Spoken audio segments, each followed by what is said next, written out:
It all started when my elder sister got married to a really rich man. I became jealous and I wanted the man for myself. Hey besties, welcome to today's story time. I don't even know where to start, but don't judge me, guys.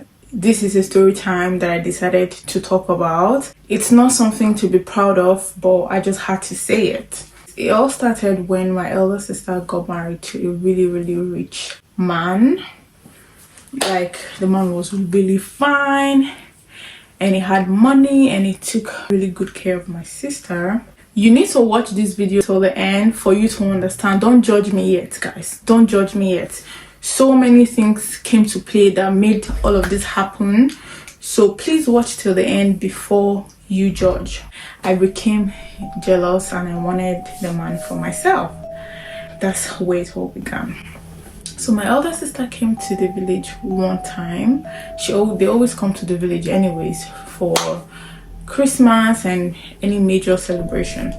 So they came to the village this one time and my sister decided that I should follow them back to the city.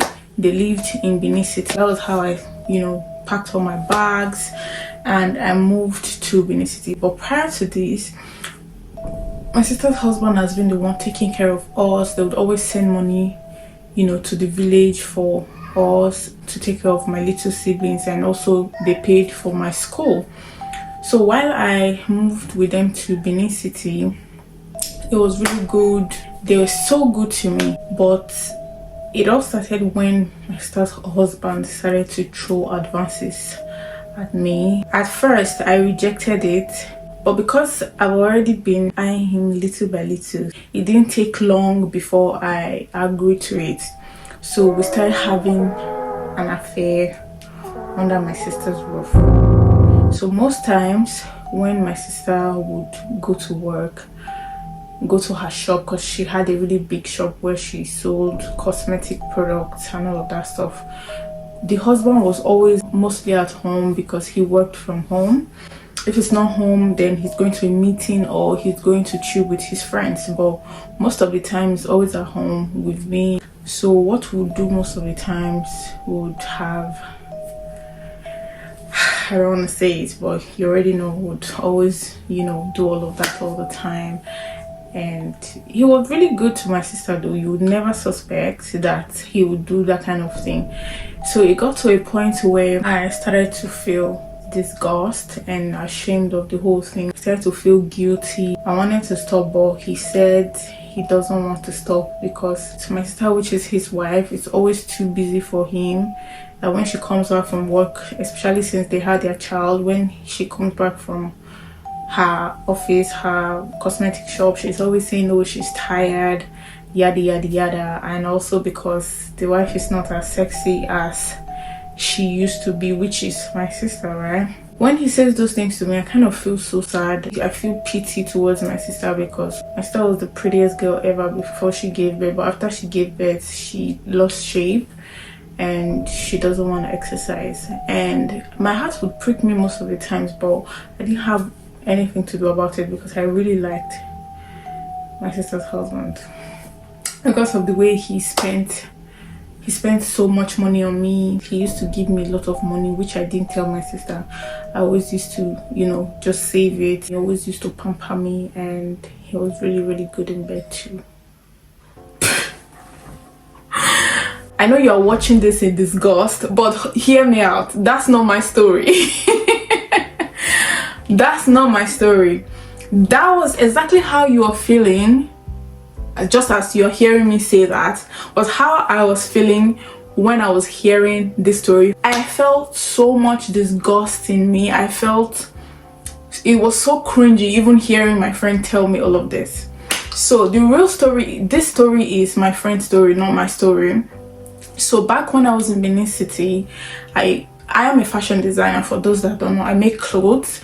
So back then when I newly started making clothes, I didn't have a physical shop, so I would go to people's houses, collect clothes, go to my house, make the clothes, and then go back to their houses to deliver it to them. So with this, I got access to go to people's houses, like mostly ladies, obviously.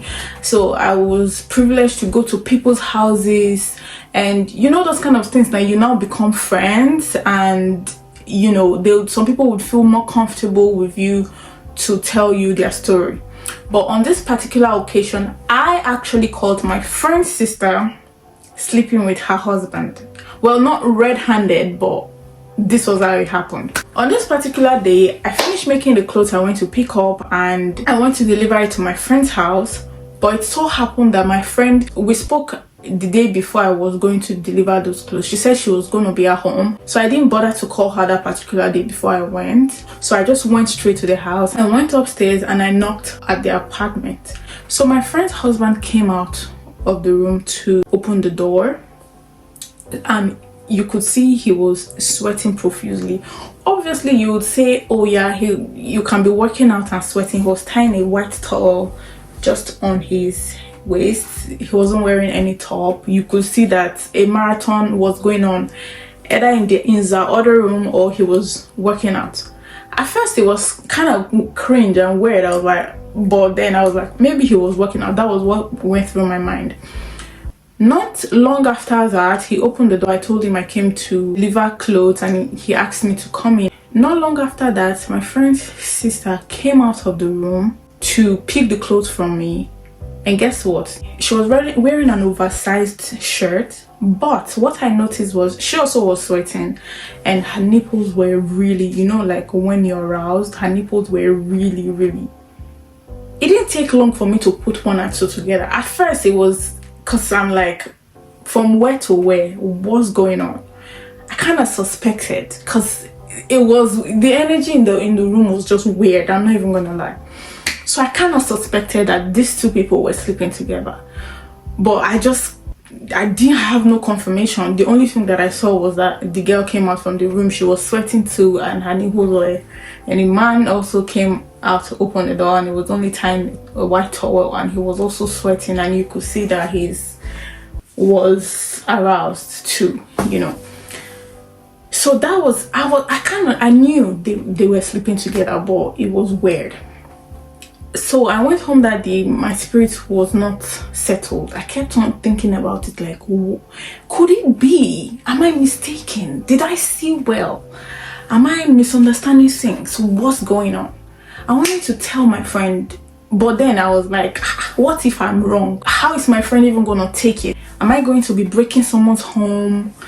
Am I going to be a whistleblower? I don't even know. I was so confused, but I didn't say anything. Just so you know, this person is someone that I got to know through just making clothes for her. So she's still kind of like a client, but we just became close and, you know, started talking. So it's safe for me to call her my friend, but she wasn't like really close like that. You get what I mean? And also, I don't know her to the point to know that, okay, if I tell her something like this, I don't know how she's gonna take it. If she's gonna feel that I'm closing into her marriage, or I'm trying to break her marriage, I don't know how she's gonna take it. Also, considering the fact that I don't have evidence to back up my claim, what if I was wrong? What if I didn't see things right? Those things came to play and were part of the reasons why I didn't tell her. Not long after that, I think the third time after the whole incident happened that I went to the house, I didn't see the sister. So I asked my friend, where is your sister? She's like, the sister has gone back to the village. That was where it clicked in my life. Gang. Is it that she found out herself? Is it that, what happened? I was so eager to know. Immediately she told me that. I'm like, what happened? She was reluctant at first, but I was kind of like really persistent. That was when my friend broke down in tears, and she started telling me how she caught her sister and her husband in bed together. When she told me that, first of all, what came to my mind was, why didn't I say it that very day? Because I knew what I saw, but it was not a thing of, oh, you caught them red-handed. It could have been anything, but I just knew.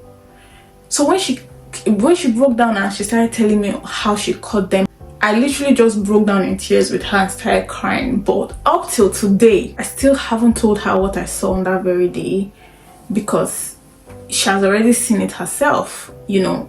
Not because I didn't care about my friend, but I'm grateful she saw it herself. Nobody told her, because I'm so sure if I had told her that day, she would have been like, is it because you're coming to my house, that's why you're talking nonsense, or you're not sure of what my sister sleeping with my husband, it's not possible. So that's why I kept my cool, right? But she broke down, she was crying, she was telling me how she has been the one taking care of this girl and her sisters since, you know, primary school. She has been the one paying their school fees. She has done a lot for her family, you know. She could not believe her eyes on how the girl would sleep with her own husband, try to break her home and all of that stuff. So I just kind of started advising her that, first, your sister is wrong 1,000,000,000% for even agreeing, no matter the enticement, no matter how they force her to, no matter how they put a gun to her head, she should never ever have an affair with your husband. That's even disgusting to think about.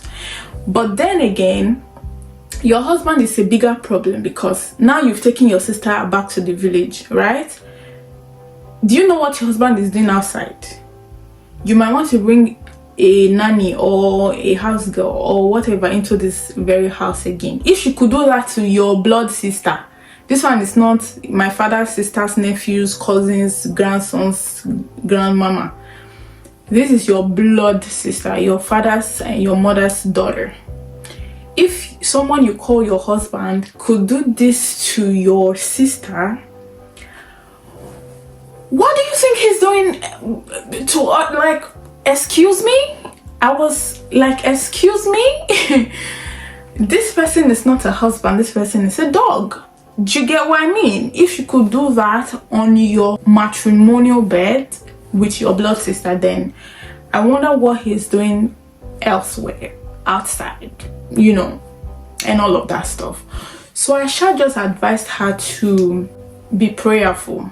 Pray for God too, because I cannot advise her to leave her husband. Take it to God in prayer and ask God to, you know, maybe just touch his heart. Ask God to please help him to change, because only him can change. You can't change him, you understand? So, and also spend more time with him. When my friend caught the sister, so the sister now, that was how I knew the whole story that I just said in the first phase of this video. So the sister told him everything, how the husband said she which is the wife, is no longer attractive since she gave birth, how she doesn't have time for the husband, yada yada yada. So I just advised her on that part to try and hit the gym, you know, and also make more time for the husband, and also try and, you know, go out, go on dates, try to rekindle all of that fire that was in their marriage in the beginning. Even now, I told her to just watch out on how it unfolds. You know, in the long run, if the husband doesn't change, then she has to put herself and her child first, because they both have a child. You know, what if this man in question goes out there and contacts a disease or an STD and all of that stuff, and comes back home to give it to you, and it's a very, very deadly disease? Who's going to take care of your child? You have to put yourself first, basically. So that was my advice to her, and I left. But I felt so sad. Like, I could never. My sister's husband, their whole bloodline, sure, don't look at me. Don't face my side. Yes, don't even, we can be friends, we can be yada, but don't try it. Talk more of the husband himself. I don't know how people do these things, because I keep hearing other stories about all of this. I don't know how people do it, but it's weird. If you were me and you were there on that very day that my friend was telling me all of this stuff, that she caught her sister in bed, yada yada yada, what advice that I didn't give her would you have given her? What advice? And if you were also in my shoes, would you have told your friend that you caught her sister and her husband together? Or technically you didn't catch them together, you saw them in a compromising situation that made you suspect. Do you get what I mean? So if you were in my shoes, would you have told your friend that, hey, I came to your house and I saw your sister and your husband, I kind of am suspecting that they were sleeping together and all of that stuff? What would you have done? I want to know, what would you have done? Do you get? So yeah, that's my story time for today. I have so many, like loads and loads and loads of story time to tell you guys. So if you love this one, please hit the subscribe button and become a Percy family, because more story time is coming your way.